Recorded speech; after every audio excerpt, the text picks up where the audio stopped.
सी pack phase 2 के इसको एक तो ऑफिशियली लॉन्च करने का जो है उनका मंसूबा है, प्लान है, और दूसरे ये कि जो एग्जैक्ट प्रोजेक्ट ड्रिवन जो इसका स्ट्रक्चर होगा फेज़ 2 का, मेरा ख्याल है वो सामने आएगा। इसी तरह ये जो कॉन्सेप्ट ऑफ कनेक्टिविटी है, ये सिर्फ आई सेड ये 3-4 चीज़ों का नाम नहीं है, इसमें हर तरह की कनेक्टिविटी। और सेकंड फेज़ में वो इंडस्ट्रियलाइजेशन के साथ साथ कॉरिडोर्स चल रहे हैं। दीगर ममालिक हैं और चीन को भी जो है वो मदऊ किया है कि वो माइनिंग सेक्टर में, एग्रीकल्चरल एक्टिविटी में और दीगर आईटी के अंदर जो है वो पार्टिसिपेट करें और इन्वेस्ट करें। तो यहाँ से जो है वो हमें इस बात का अंदाज़ा होगा कि अब चीन जो है वो फेज़ 2 में हमारे साथ किन प्रोजेक्ट्स में जो है वो ज़्यादा एंगेज होगा। हमारी बोथ सॉफ्ट और हार्ड कैपेबिलिटीज़ जो है टू काउंटर टेररिज्म, उसे फर्दर कैसे एनहेंस किया जा सकता है ताकि ये अंदरूनी जो शरारती लोग हैं और जो बैरून मुल्क से जिनको सपोर्ट मिल रही है, उन्हें किसी तरह काबू किया जा सके। तो they are aware of this. ये वो पाकिस्तान को उस तरह ब्लेम नहीं करते कि जी आपने मार दिया, हमारे लोगों ने तो नहीं मारे।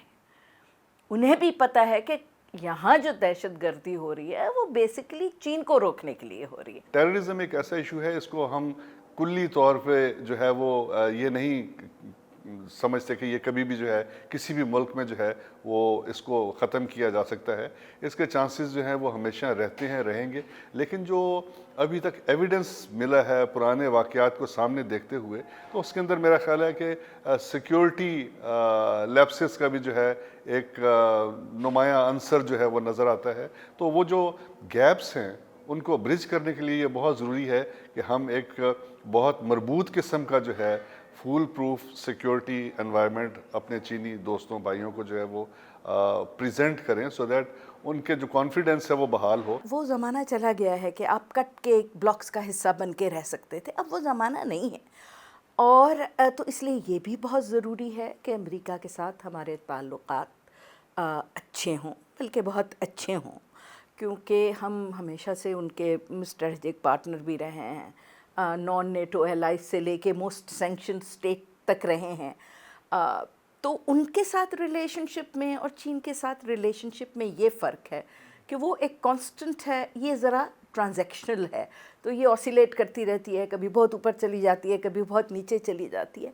लेकिन ये तो नहीं कहा जा सकता कि आप अमेरिका से ताल्लुकात तोड़ देंगे। दिन ब दिन पाकिस्तान के लिए जो है ये ज़रा मुश्किल होना शुरू हो जाएगा, क्योंकि जो इंटेंसिटी है कंपटीशन की अमेरिका और चीन के दरमियान जूं वो बढ़ती नज़र आ रही है, तो जो पाकिस्तान जैसे ममालिक हैं जिनके दोनों मुल्कों के साथ अच्छे ताल्लुकात हैं, उनके लिए एक फ़ाइन ट्यून जो है वो रिलेशनशिप रखना, एक फ़ाइन बैलेंस रिलेशनशिप रखना जो है वो थोड़ा सा जो है वो ज़रा मुश्किल होता चला रहा है।